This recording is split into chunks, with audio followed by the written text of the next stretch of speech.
welcome everyone to the Bright Reality Media interview series. This is the first of what we hope to be many of these interviews with devotees of Avatar Adi Da Samraj. My name is Max Rykov. I'm a devotee myself. I currently live in Nashville, Tennessee, in the United States. And I've been a devotee for over 11 years now, and I actually never got to see Adi Da when he was physically alive. So I really love hearing Leela stories from devotees of being around Adi Da. It really enlivens his teaching and his person for me in a particular way. And I just love getting to know the people who are devotees of Adi Da, and they all have really interesting life stories. And in my experience, we're all just extraordinary, marvelous human beings. And so the inaugural, the debut guest on this series is Demet.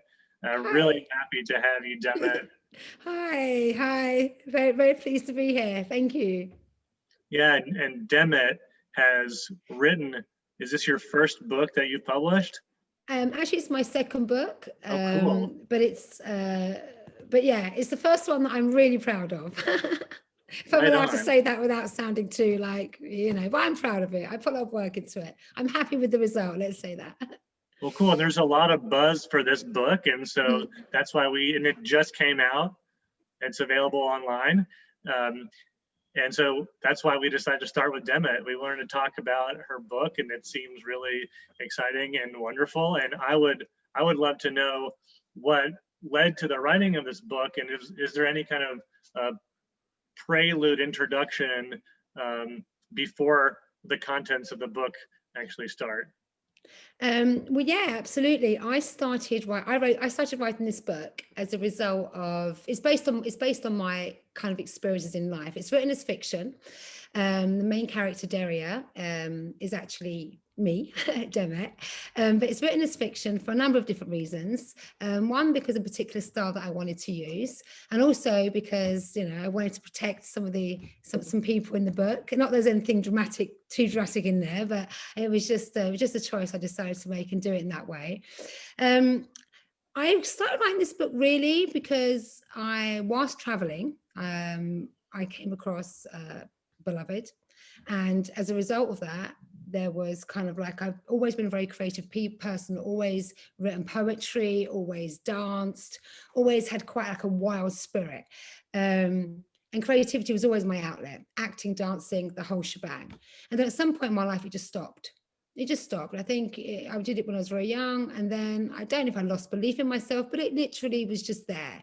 And I just carried on with doing life, but not really participating in the full way that I could participate in life. Anyway, as soon as I saw a picture of Beloved, Adi Da Samraj, whilst I was traveling, something happened, something shifted, and I'll read some excerpts from the book about that.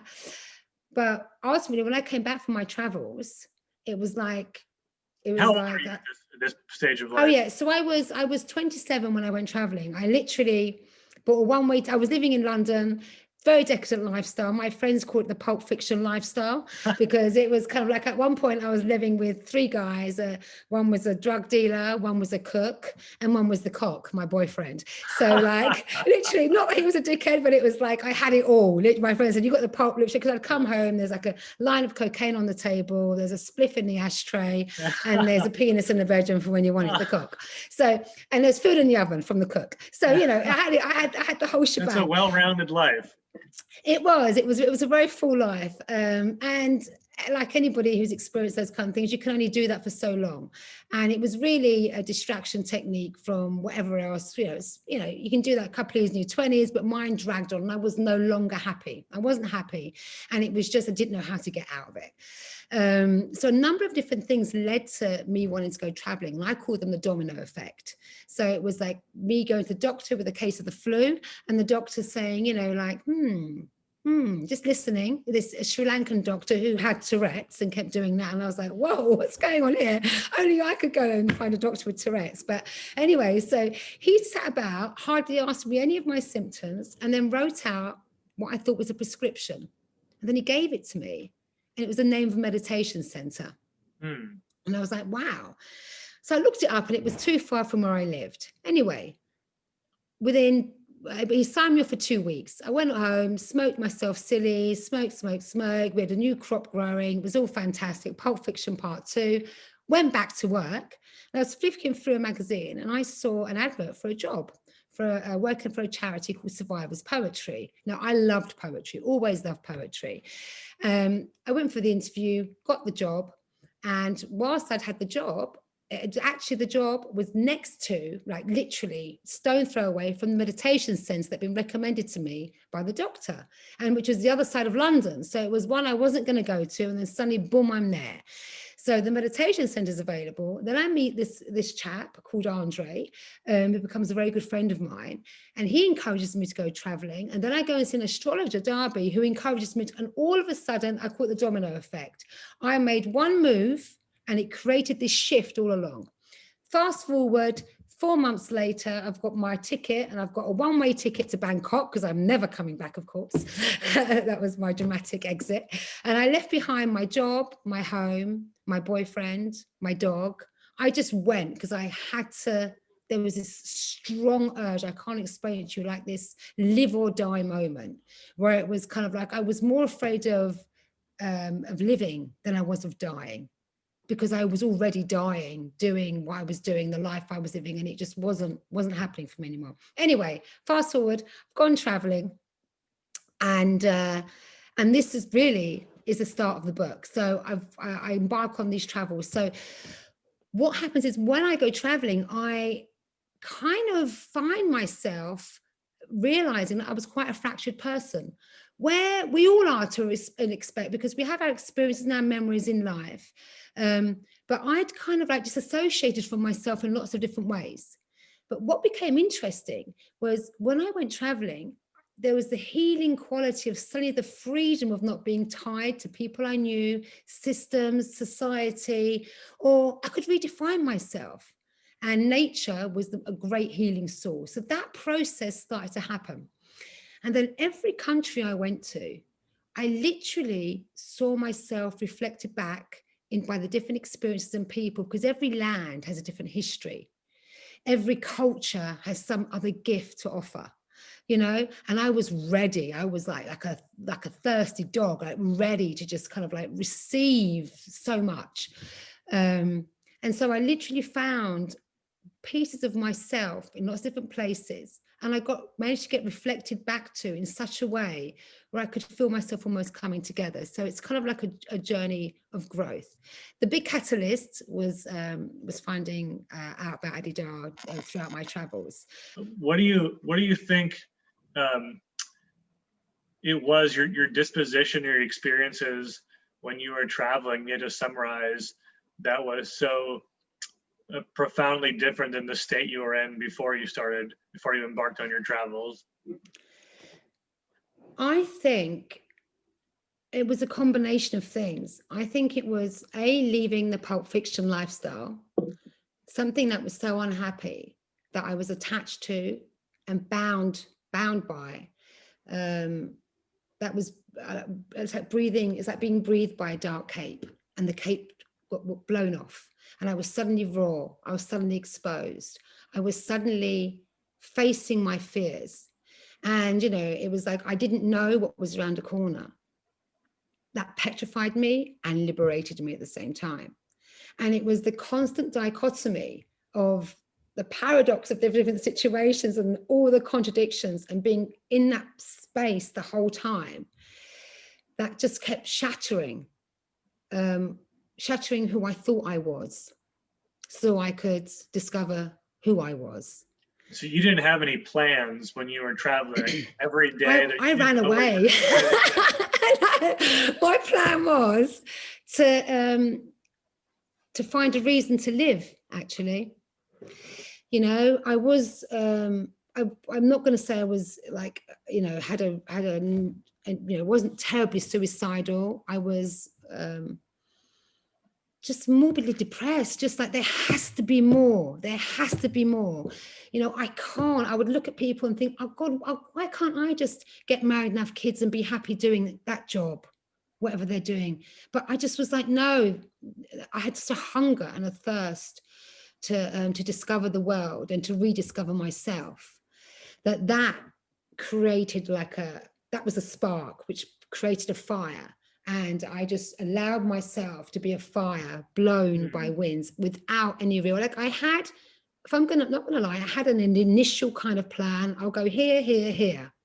But as soon as I landed in the first place, I allowed myself to be drawn wherever I felt. I suddenly didn't have to live by anyone's rules.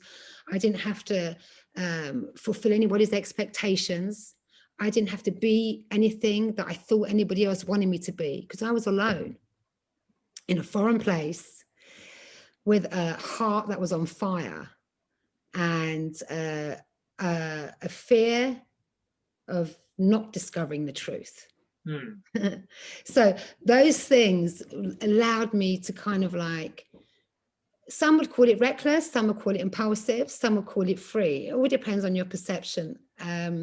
I did crazy things that I probably wouldn't do again, but I was absolutely fine in all those situations, because for the first time in a long time, I could really feel my heart. I allowed my heart to govern me. That's what it was. How long was this entire period of traveling? The whole traveling experience ended up being for about a year. And yeah, I thought I'd never come back, and I didn't end up. I was meant to go and travel around Southeast Asia for a year, and then I was going to go to Australia for a year, but different circumstances brought me back. And yeah, I think, and then I did end up going to Indonesia as well, and Bali. I did end up traveling, but all in all, I think it was a year. Yes. So through meeting anyone specific or a particular experience, did you come out of that year with a succinct kind of, I get it now, or I have a better idea of what my life purpose is supposed to be? Absolutely, absolutely. So that was that would be the chance, coincidental, gifted meeting of my dear friend Georgia, who in the book is called Gia. And there's a little excerpt I'll read you as to how that kind of evolved. But ultimately, that became a catalyst. Meeting her became a catalyst, because it was through Georgia that I found out about Adi Da. Yeah. So the initial meeting. Well, I'll tell you the initial meeting verbally like this, and then I'll go into a little bit about how she introduced me to Adi Da. So I'm in Hatien, and I've been there maybe just under 2 months. I'm just getting into the lifestyle, the traveler lifestyle. I'm just kind of like enjoying my, the traveler, granola, mango, yogurt, breakfast, what have you, sitting there by the water, starting to feel it, starting to feel it. All the memories from Cyprus coming back, and those memories would always come back to help me think, you've done it before, you can do it again. You've done it before, you can do it again. Find it, find it. So I was there finding it, and all of a sudden I hear this shrill, loud, vital, crazy energy. And I just look thinking, who is that? And I was like annoyed, because it was like, brought me out of my whatever fantasy I was having at the time. And I turned, as soon as I saw her eyes, they're kind of like locked, and she just looked familiar. I just knew her. I knew her. And actually I did know her, because I'd actually seen a newspaper footage of her, probably how many years ago, 6 or 7 years before. I'd been raided by the drug squad when I was at university. They didn't find anything. That's another story. But they didn't find anything, and it was only marijuana things. It was a very unfortunate circumstance, but they didn't find anything, which was a blessing. But at the same time, I went home to my mum, and I said, Mum, because I was very honest with her. She was, more of a friend and a teenage vibe. She's got anyway. So I said, Mum, I got raided by the drug squad. And she goes, oh, you've got to be careful. Look at this girl. She's just gone to jail.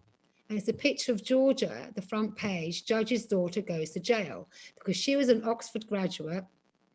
Yeah, studying law, going to be a lawyer, father's judge, or was proposing to be a judge, and she'd got basically scapegoated in an unfortunate situation, but they sent her down for it.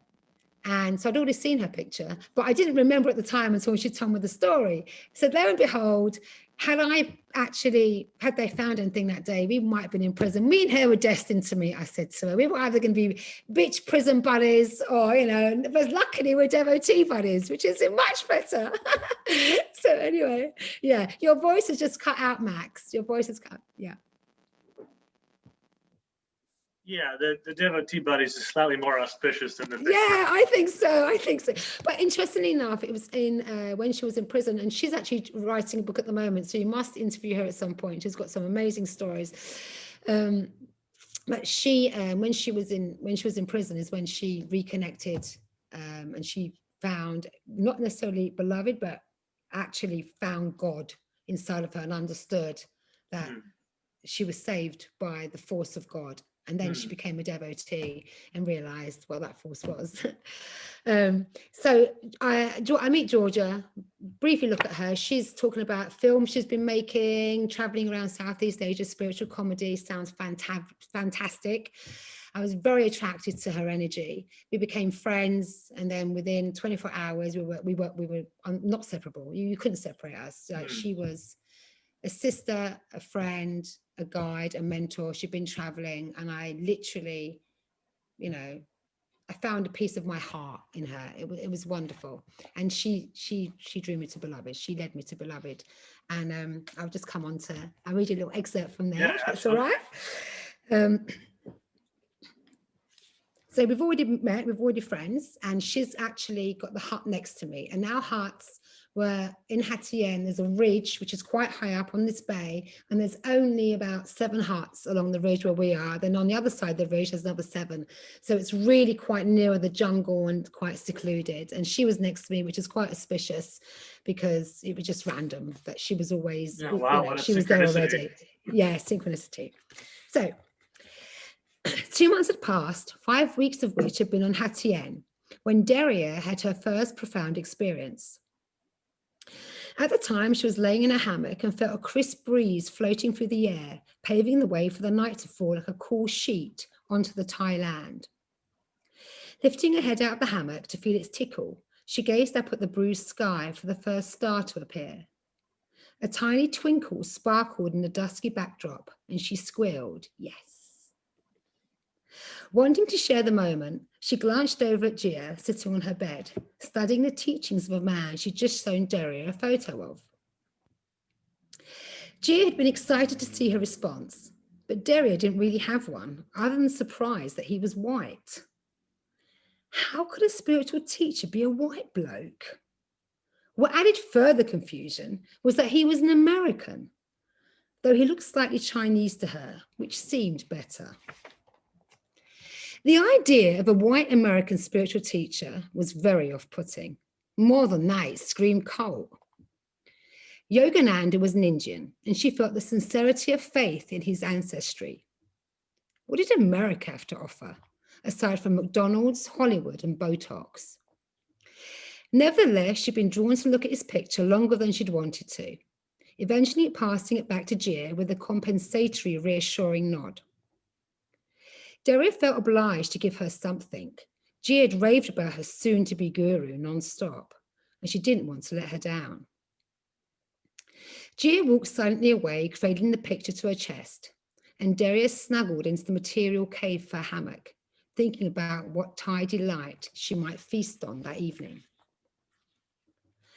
Laying in a hammock, hypnotized by the sound of the ocean lapping the rocks, she felt contented and at peace, and slipped into a lucid state, almost dreamlike without being asleep, a state she likened to being stoned.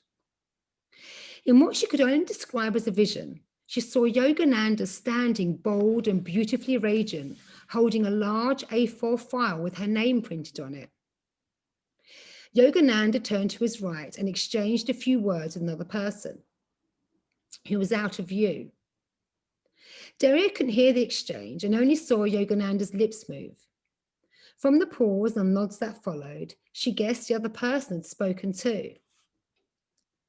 Yogananda passed the file over to the other person, and Deria saw a pair of large white hands take it, and then she saw whom they belonged. There, standing beside Yogananda, was the man Jia wanted as their spiritual teacher, Adi Da Samraj, holding the file with her name. He looked directly at her and smiled, his familiar eyes shining brightly, piercing her heart. The scene changed in the film that she was watching and simultaneously starring in, and she saw herself sitting on a white marble floor with Jia next to her, attached with a pink ribbon wrist to wrist, in front of a man with a big white belly. His face was out of shot, but she knew it was Adi Da. Deria's eyes fixed on his belly, and she put her hands into the prayer position and dove into him, with Jia following. The scene cut again, and she found herself running through a beautiful green field, free and happy. It was her entire life. It was potentially what she could be, perhaps even what she was. Like a wax picture melting in the sun, the vision dissolved, and she leapt from her hammock and ran to tell Jia, who smiled and said, "He's got you now." Deria felt pissed off. She didn't want to be got. She wanted to have fun, smoke weed, and sleep around.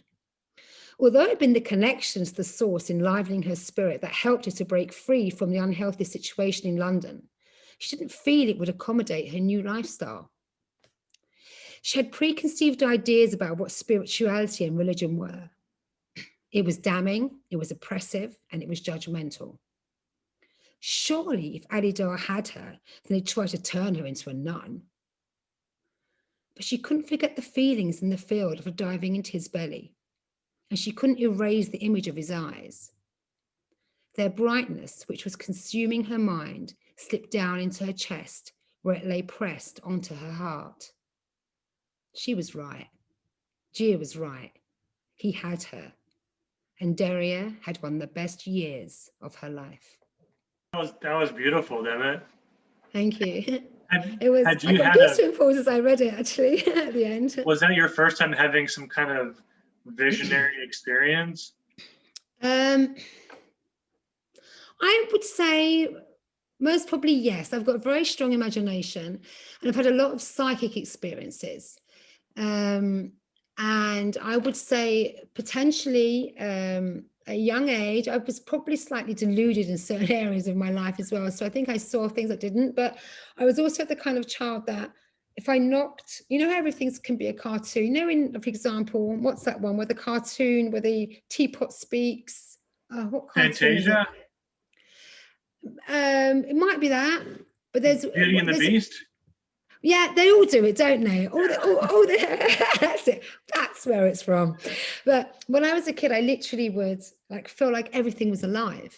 And so if I knocked the table, I'd say, "Oh, sorry," and stroke it because I felt like I'd hurt its feelings, or That's I felt very like tender. the table would say, "Yeah, oh, thank you." Yeah. So it would kind of like, and I felt like it would speak back to me. You know, I was surrounded by people, but I always felt quite lonely. And I think as a result of that, I kind of like a very rich imaginative world. And so when I did have psychic experiences, which I did have as a child, I never really believed them because I always felt, are you making this up? Is that real? I kind of struggled with what reality was. And I think after finding Beloved, or him finding me, I think we all still struggle with what reality is. I mean, he is reality, but you know, be able to find and work out reality on a greater scheme of the word reality, I was always going to be lost, wasn't I? You know, so it's yeah. So yeah, but I would think that was the first real strong vision where I can hold my hands up and say, I was somewhere else. I was in a realm somewhere else. So you weren't sleeping. No, not at all. No, I literally saw the picture of Adi Da. And then I was just kind of like, literally just like lean back, and it was like, it was like something happened where I could hear the waves lapping against the rocks. I wasn't away from my environment. I hadn't left in the point of being in a dream. I was aware of the, you know, of the geckos, rather, the few scurries of lizards, the waves lapping the rocks. the breeze, the leaves in the breeze. I think I could even hear Georgia tapping around in her hut. I was aware of those sounds, but it was almost like, it's almost like having two scenes of a movie playing on top of each other and one a bit more distant, you know? So I literally felt like I was there, but in another realm there, if you know what I mean. Wow. And yeah. it wasn't scary at all. It was really magical. Really, the only thing I can compare it to, once I did have, and this is past life regression. And you know, I would say it was kind of quite similar, but there I had more of a control mind, in the sense of the person doing the regression was like, what do you see now? What do you see? And I was actively participating in what I saw, but it felt so real. And I felt again that I was able to be in two places at once, if you know what I mean. Not in any spiritual sense. I'm not claiming anything spiritual like that, but you know, it just in the sense of that feeling.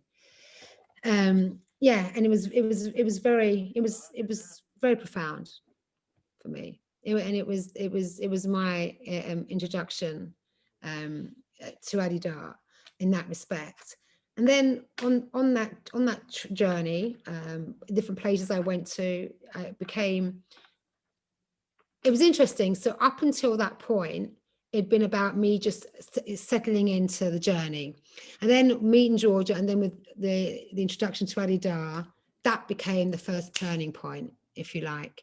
Because as soon as that happened, Georgia then rallied up a whole bunch of people to go on a Vipassana retreat. And excuse me, sorry. And a Vipassana is a 10-day silent meditation retreat. So that became the next catalyst. And my next, I would say, it was when Adi Da showed me he was God. And then there's, that was how did he show you that? I can read it to you if you like. Okay, so this is a couple of pages. That's okay. So I'll just rock and roll with it, and then if you want to interrupt at any point, you know, feel free. We can always go back to it. But it's just to give you a bit of a thing, because anyone that's been on a retreat, whether it's a Vipassana, whether it's any other Buddhist retreat, or any retreat, Adi Da retreat, you'll enjoy this. Because, you know, I'm not necessarily the easiest person on retreat, and anyone that watches it will contest to that. But yeah, so here we go. So Georgia's rallied up people to do this Vipassana retreat, and Daria. In the UK? No, this is in Thailand. Okay. So Georgia's now Gia. We're back to Thailand. So Georgia's Gia. We're in Hat Yai, and she showed me a picture of Adi Da. I have the vision, and then a few weeks later, or maybe 10 days later or something, Georgia's like, I'm going to do Vipassana. And she's a very popular, very lovable, nurturing, nourishing person. People are very much attracted to her, and so lots of people, you know, are drawn into Georgia's energy to do the Vipassana. So so Daria and Georgia, Gia and Daria are the characters. So I've slipped between the other names, so forgive me, because it is a true story. So I'll go back to the narratives now. Okay. So Gia is rallied up people to do the Vipassana, and Daria is quite reluctant. On the day of her arrival to Hat Yai months before, Daria had met a girl on the boat who was on her way to that very same retreat. She remembered thinking she'd never do such a thing, but as more of her friends signed up, her ever-persistent need to not miss out on anything pushed her to go. She even tricked herself into believing it might be fun. Day 3, and fun couldn't have been further from her mind. At 4 a.m, the bells rang, and she wanted to scream Quasimodo style, "The bells, the bells!" Her back had twisted up from sleeping on the hard surface, and she thought of moving brought her to tears. Aided by the dark, starry sky, she eased herself out of the bed, if it could be described as one, and the cool breeze drew her like a cloud towards the outside meditation hall, where she sat trying not to fall asleep. 3 hours later, and after having suffered what she could only describe as a bad trip, it was time for yoga. Barely able to move, she pushed herself into the positions anyway. If she didn't limber up, she wouldn't be able to get through the rest of the day. The yoga lasted an hour, and then finally breakfast, 4 hours after waking. She couldn't get to the dining hall quick enough, and God help anyone who got in her way. Her near sprint was quite a contrast to the slow stride she took towards the meditation halls at other times of the day. Feeling famished wasn't something she'd bargained on. Her last meal had been at 12:30 in the afternoon the day before, and she went back for seconds and thirds until she looked 6 months pregnant full of food. Other more serious retreatants were eating the bare minimum, eyes closed, meditating on each mandibular maneuver while she practically chewed her tongue off. She had gone there to learn something, and she was learning fast and painfully, that food, or more precisely lack of it, had huge ramifications on her mental state and tolerance levels. To say she was irritated by the holy retreatants around her would have been a huge understatement, as her mind was filled with snapshot images of herself forcibly stuffing bananas in their smug mouths with such anger that it amounted to raping them with fruit. Her vile thoughts seriously shocked her. Whatever this process was, it was stripping back the layers of the vinyl tracked with horrors. Could her mind handle the master cut? Daria was determined to break the rules, especially the dress code, and always wanted to look attractive. Even in the 100-degree heat, she never tied her hair back to prevent the curls from losing their shape. She wore t-shirts without bras, she didn't own one, so her nipples poked out like bullets, and her skirts were short or had slits in them. In short, she was Pussy Galore from Goldfinger, rather than Sister Luke from the Nun story. And she was the female supervisor's nightmare. The supervisor's early attempts to straighten her out failed miserably, and Daria obstinately dissed her until they really had it in for each other. It later emerged that nobody liked the supervisor very much, and Daria hadn't been her only button pusher. Gia, loved by many, just stayed out of the supervisor's way and quickly named her Lacey after the dumpy, dark-haired TV cop. Lacey had come on retreat 8 months previously and stayed on to become a supervisor. She was an angry person trying to pretend she was Gandhi and was obviously going through stuff. A process was going on with her, but it was one for which Daria had no compassion. What Daria didn't know was that Lacey was her perfect mirror, since Daria also wanted to exude calmness while the anger roared deep inside, echoing through the tunnel of self-deceit. Daria was just caught up in her desire to see Lacey break, to pull that screaming anger out of the tunnel and into the light. Daria was that desperate to be free. So by day 3, the worst so far, Daria had Lacey breathing down her neck like a dragon. Both their tolerance levels had reached the point of no return, and Daria had to keep running from Lacey before one of 2 inevitable reactions jumped out from her hidden cave. Either she was going to attack Lacey in a wild frenzy or collapse onto the ground in a mess of tears. Stuck in that uncomfortable place between perpetrator and victim was like walking on barbed wire across flames. The only parts of the day Daria looked forward to were eating and sleeping. It didn't bother her that she had nightmares. She just needed to turn away from the waking hell of the retreat. The meditation was of little interest to her, and she focused instead onto her problems and desires, intensifying them rather than letting go of them. Initially, she'd made a good attempt at trying the meditation techniques, only to become frustrated when she couldn't do them. The sitting meditations were the worst. Daria fidgeted at the best of times and was highly competitive. So she spent most of the meditations wriggling and looking around to see who had beat her to it in reaching the state of nirvana. Most people either pretended to be okay or looked like they were in bliss, while she just felt angry and worthless, not to mention guilty for secretly killing as many mosquitoes as she could. Instead of focusing on her breath, she focused on taking away their life force. The mosquitoes were everywhere, and during meditation, they came out to feast. Buddhist monks must not harm any living thing, insects included. Daria made up for all the years the monks had abstained. Her mind became more active than ever, filled with mozzie graves and funeral services for Mozzie Matthew, Mozzie Matilda, and Mozzie Mussolini. As she rubbed and scratched the maddening itchy bites they'd left on her, she spent hours absorbed in a fantasy funeral of epic proportions for all the mosquitoes she slaughtered. Daria was out to avenge anything that hurt her, and during the walking meditations, she meditated on crushing the fire ants under her feet.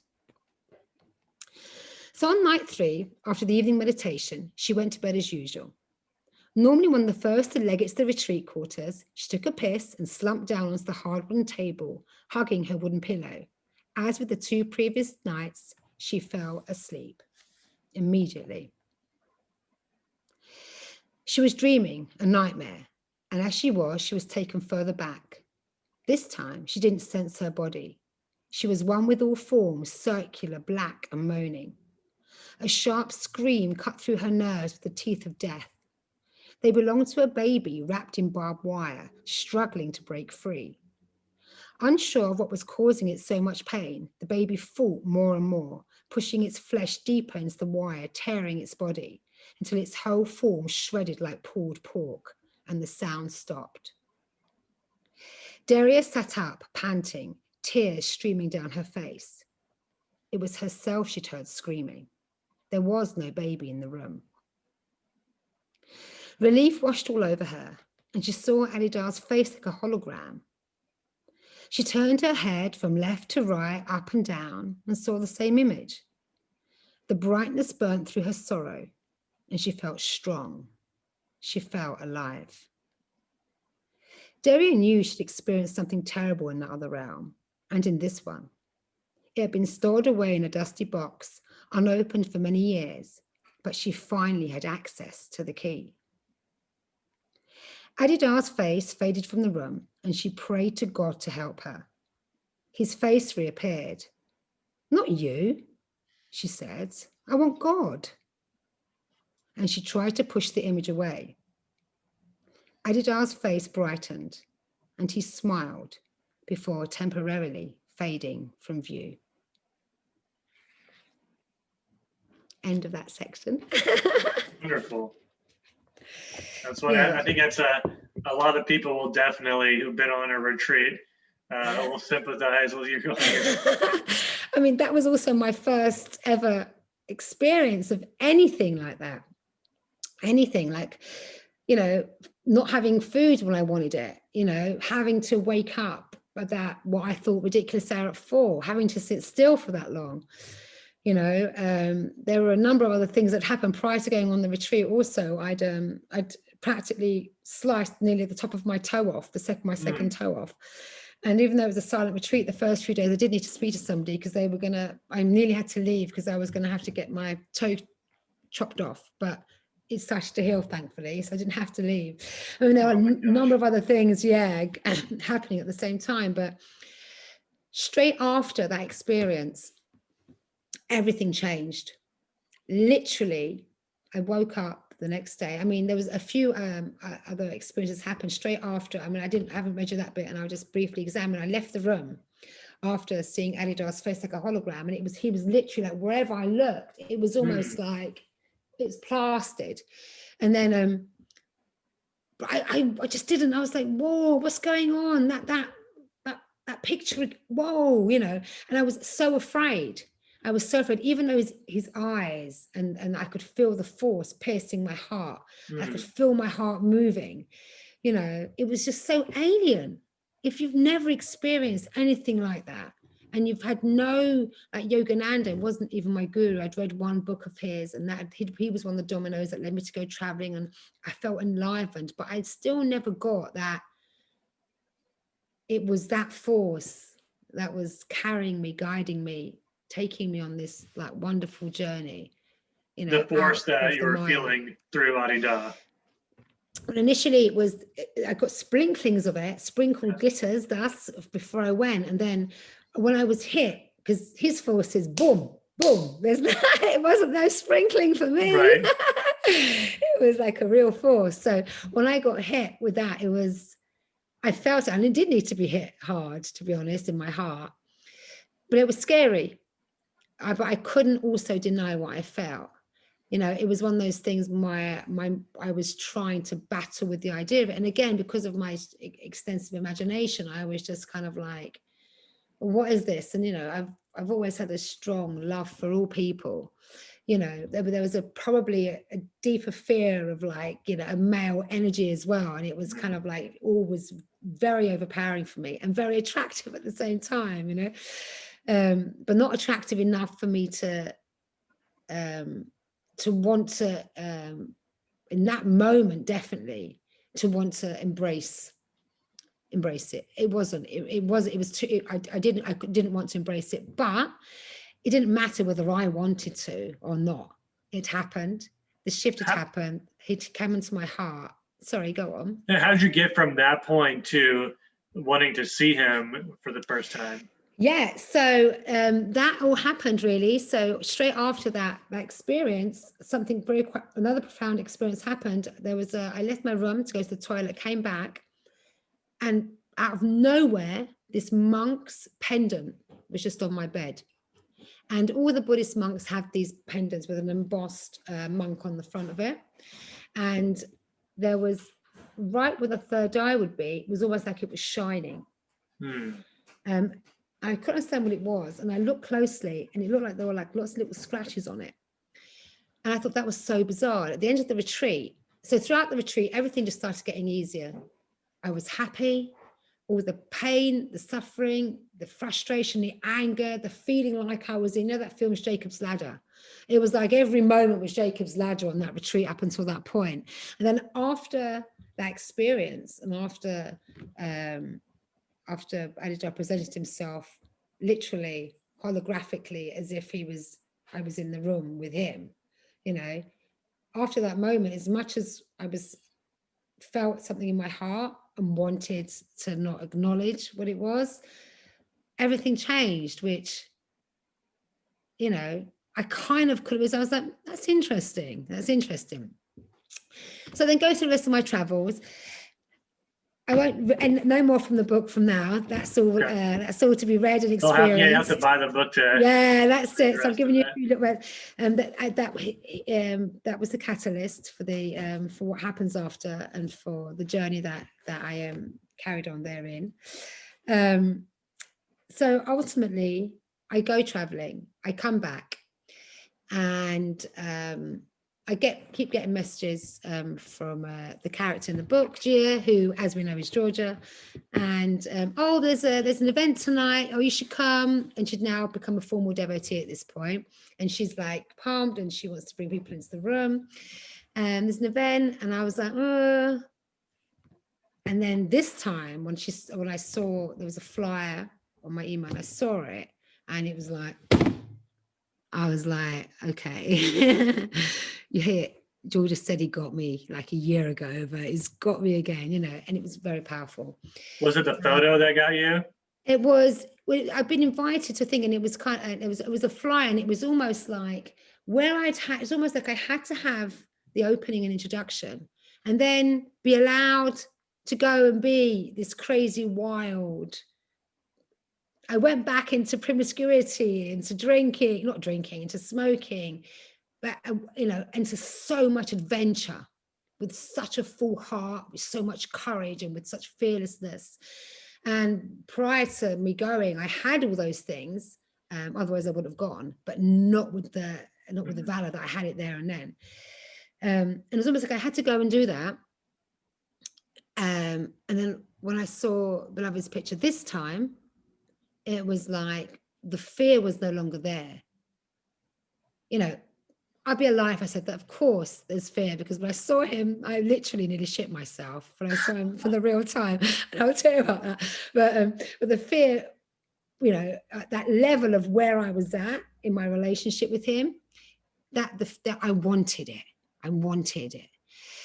But I kind of also, Georgia made it attractive as well, you know, because she was so vibrant. And, you know, as we were talking previously, it was almost like when you've got a friend there as well, it can make it a bit easier. There's somebody from your world, because it's a whole new world, that whole like devotee world and devotional life and anything spiritual. And I had no religious upbringing, really. Do you know what I mean? So it was just like really, I know, like Cockney street smart girl to that was just kind of, I needed a bridge, you know, Right. I got a very firm bridge. So I went to a couple of events.